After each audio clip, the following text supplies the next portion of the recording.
Du coup, pour rappel, important que les KPI qu'on met en place soient bien partagés entre marketing et sales et qu'on soit bien d'accord sur les KPI qu'on va suivre tout au long du projet. Et ensuite, on va avoir pas mal de KPI sur lesquels on va pouvoir zoomer.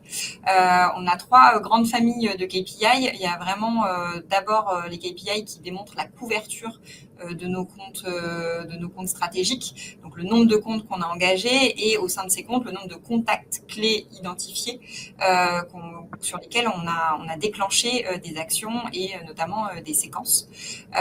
Et du coup, ce qui est important, c'est de voir au fur et à mesure des campagnes IBM qu'on va pouvoir mettre en place, comment on augmente ce taux de couverture et à quelle vitesse on arrive à augmenter. Et est-ce que le fait d'augmenter génère du résultat derrière, parce que le but, c'est pas d'augmenter pour augmenter, mais vraiment de faire ça intelligemment pour, au fur et à mesure, et des enseignements aussi qu'on a, venir agrandir le nombre de personnes auxquelles on va s'adresser. Ensuite, on a toute une série de KPI qui vont pouvoir montrer la qualité justement du contenu qu'on a mis en place et la qualité de la séquence qu'on a pensée pour aller toucher ces comptes et ces contacts, notamment le nombre de connexions qu'on a réussi à générer, donc qui sont rentrées dans notre audience, les taux de conversion, donc les réponses qu'on a eues et du coup les passages en MQL au sein de notre CRM. Le pipeline que ça a généré, du coup, est-ce que ça a créé vraiment des calls commerciaux, des rendez-vous et est-ce que ça a généré des opportunités pour les commerciaux.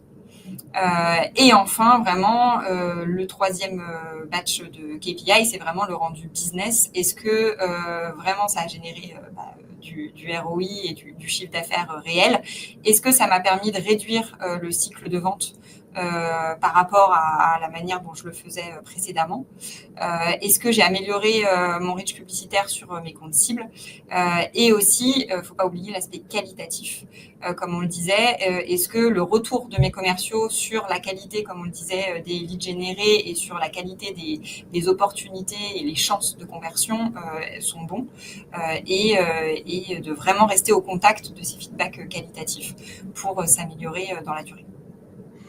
Sur les KPI, il y a 2 manières de les voir, ces KPI en plus. C'est de le voir de manière absolue, c'est-à-dire de dire je commence mon IBM, puis je regarde les chiffres et je regarde effectivement, je suis en capacité de dire les comptes qui sont qui sont enrôlés dans une démarche d'account-based marketing. Voilà, en gros, le pipe et les ventes que ça a généré. Et puis après, il y a aussi une approche comparative à faire avec les comptes qui, eux, ne sont pas enrôlés là-dedans. Et ça, c'est super intéressant si votre CRM est bien structuré. Au bout de quelques mois, vous pouvez voir des moyennes entre la durée du cycle, le panier moyen, le taux de closing et le nombre de propositions commerciales que vous avez pu envoyer sur les comptes qui ont été suivis en IBM versus ceux qui n'ont pas été suivis. Et pour moi, dans une logique aussi de thèse, de première campagne, de se dire, OK, je prends 50 comptes et puis j'ai tous les autres. Évidemment, j'arrête pas de travailler les autres comptes. Je vais avoir des demandes entrantes, je vais avoir de la prospection. Mais en tout cas, sur ceux pour lesquels j'ai mis en place cette démarche-là structurée, est-ce que j'ai un différentiel qui est plus fort? Et quand on a encore un peu plus d'historique, on peut aussi regarder sur la fidélisation, sur le upsell, sur le renouvellement de business, de se dire finalement, ok, j'ai ma première vente, mais souvent quand on va vendre quelque chose à un grand groupe, c'est pas toujours le gros truc et c'est pas définitif et c'est souvent par BU qu'il faut aller le chercher. En fait, c'est plein de boîtes à l'intérieur d'une grosse boîte. Et quand je l'ai structuré ça, c'est bien souvent ce qu'on remarque, c'est qu'on a des clients un peu plus fidèles, où on a plus d'opportunités d'aller vendre plus de choses, même en cours d'année, d'aller rajouter du chiffre d'affaires. On va peut-être avoir plus de transactions par compte aussi qui sont générées. Et ça, c'est quelque chose qui est super important. Et donc, c'est vraiment ces 2 façons de regarder. C'est les mêmes indicateurs, mais d'une part, on va regarder l'efficacité de la IBM et après, on va regarder comparativement aux autres démarches. Et ça, dans votre test, c'est super important parce que c'est ça qui vous permettra de faire une saison 2, une saison 3, de rajouter d'autres comptes, de structurer, de staffer l'équipe marketing et vente aussi en conséquence. Voilà pour les KPI. On a quelques derniers petits conseils pour la route qui vont venir un peu en forme de bonus. C'est les bonus avant les bonus, parce qu'il y a encore des bonus après. Donc stay tuned, comme on dit. Les tips de pro.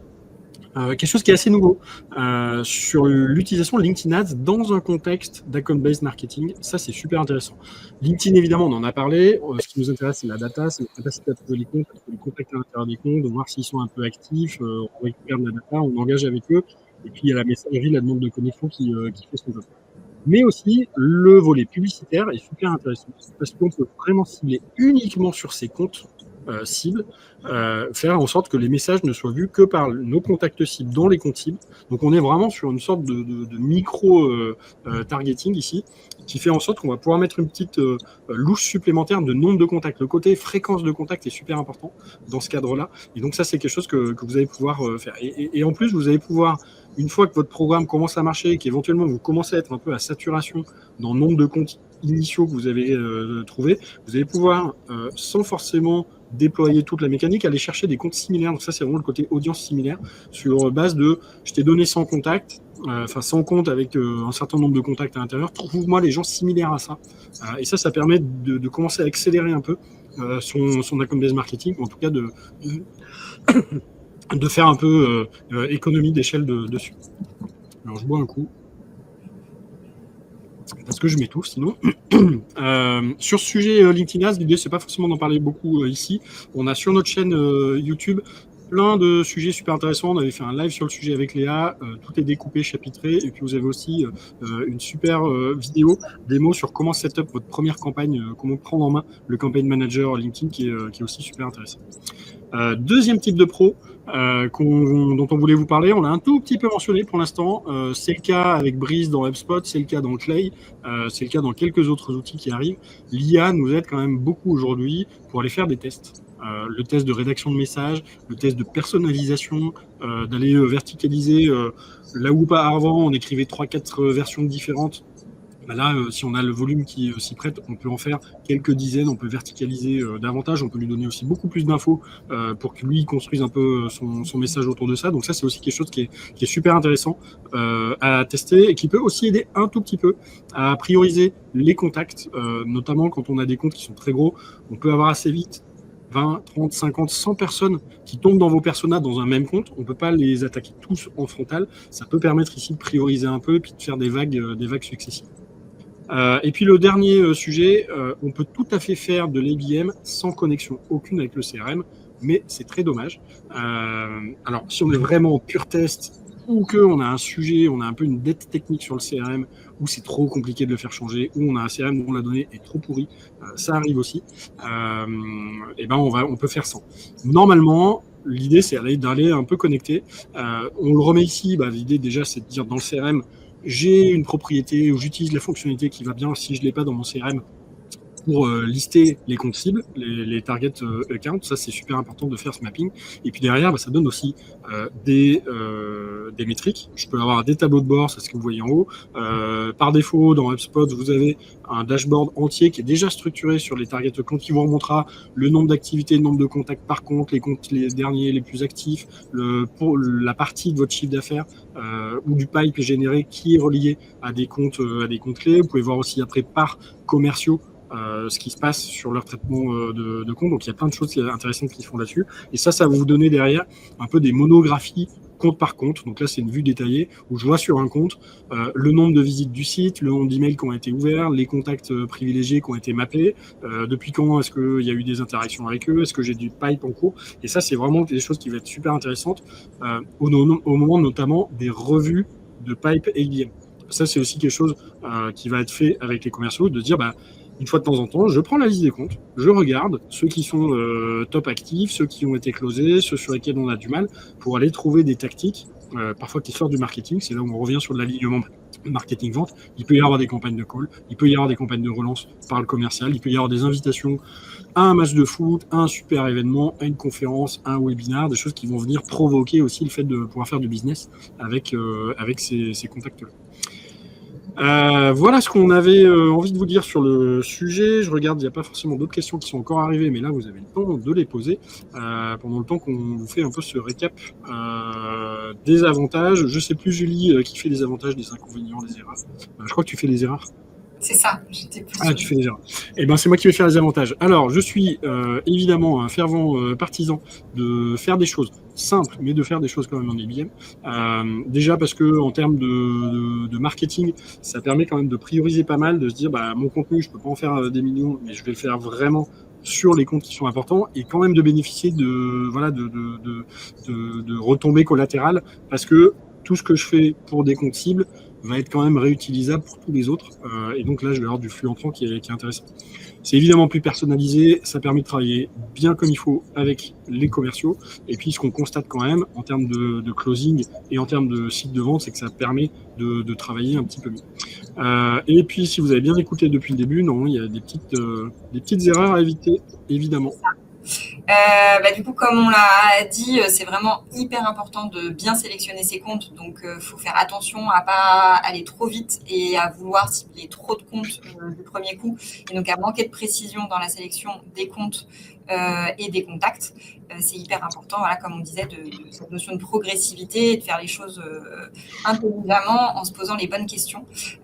Et du coup, de ne pas négliger cette phase de collecte de données et d'aller chercher des données dans différents outils pour vraiment avoir les bonnes clés d'analyse et pouvoir vraiment faire cette sélection des comptes et des contacts avec un maximum de données à disposition. On l'a peut-être pas suffisamment précisé d'ailleurs sur le. On l'a dit beaucoup sur les comptes, de dire je repasse sur tous les comptes et je les sors ou je les repasse en priorité. C'est exactement la même chose sur les contacts. C'est super important. Les job desks, les gens disent pas complètement exactement ce qu'ils font dans LinkedIn. Parfois, ça tombe un petit peu à côté. Parfois, les mots-clés peuvent être trompeurs aussi. Donc, c'est toujours important aussi que les commerciaux fassent une repasse pour dire celui-là, faut l'enlever, celui-là, on le connaît déjà, celui-là, au contraire, c'est un contact super intéressant. C'est la même chose d'un côté contact. Il faut quand même relire, il ne faut pas se fier uniquement aux extracts qu'on peut faire dans les outils. Tout à fait. En lien avec la partie contenu, comme Guillaume le disait, le contenu, c'est quand même un des facteurs de succès de ce type de démarche. Donc, si on a du contenu trop générique, du coup, on va pas convaincre et on va pas appuyer sur les bons pain points et montrer les références qui vont faire mouche parce que ça va leur parler, parce que c'est dans leur secteur d'activité. Donc, vraiment prendre le temps de faire du contenu personnalisé au maximum pour essayer d'avoir le maximum d'impact. Aussi, comme on disait, éviter de se disperser sur trop de comptes, à vouloir faire trop de choses, du coup, on n'arrive pas à faire les choses bien sur des comptes précis. Comme on le disait, c'est un cycle de vente long, donc parfois, quand on fait de l'IBM, on veut des résultats très rapides. Malheureusement, ça marche pas toujours comme ça, donc faut pas se décourager si on n'a pas des résultats probants à la première campagne. Faut en tirer les bons enseignements et itérer pour qu'au bout de la deuxième, troisième campagne, on commence à avoir des résultats satisfaisants. Comme on disait, éviter de fonctionner en silo marketing commercial, essayer d'avoir un maximum d'interactions, de se donner du feedback pour vraiment faire en sorte que tout le process IBM du début à la fin soit le plus sans couture pour nos prospects. Et enfin, avoir le soutien de la direction justement pour pouvoir avancer sereinement, investir les moyens qu'il faut pour pas le faire à minima et tout de suite se donner les moyens que ça marche. Et justement avoir des relais pour favoriser cet alignement marketing commercial et vraiment sentir que tout le monde est investi dans cette démarche. Et allez, pour déployer votre première campagne IBM, top chrono, là vous avez l'occasion d'y travailler dans les prochaines semaines. On vous a fait un petit plan d'action. C'est ça, on se dit que là, on veut lancer une campagne en septembre et du coup, sur l'été, on a 8 semaines pour se mettre en ordre de marche. Du coup, on peut découper ça en 4 blocs de 2 semaines de travail à peu près. Donc, vraiment, les 2 premières semaines, comme on disait, définir son ICP, ses personas et toutes les fonctions qu'on va vouloir toucher, faire la sélection de ses comptes et de ses contacts. Produire ensuite les premiers contenus sur mesure qui vont venir nourrir les séquences et écrire les emails, les in-mails qui vont bien. Troisième étape, bien se poser sur la répartition des rôles, bien s'aligner avant de lancer pour être sûr qu'on n'a pas loupé une étape clé et qu'on sait bien qui intervient à quel moment et comme on disait, qu'on a défini les bons KPI qu'on va suivre. Former les équipes, Guillaume le disait en introduction, c'est important de pas oublier cette étape-là, de bien être sûr que tout le monde a bien compris quel était l'intérêt pour qu'il reste mobilisé dans la durée et qu'il ait bien compris son rôle à lui et à quel point c'est important que chacun joue son rôle au bon moment. Et enfin, lancer, toujours comme on le disait, dans une optique progressive, faire un suivi ultra régulier des métriques, ajuster en temps réel les messages, changer les contenus, créer des nouveaux contenus quand on voit que certains performent bien, pour vraiment tester un maximum de choses et faire un premier bilan sur cette première campagne pour ensuite écrire une vraie stratégie IBM qu'on va pouvoir instaurer dans la durée.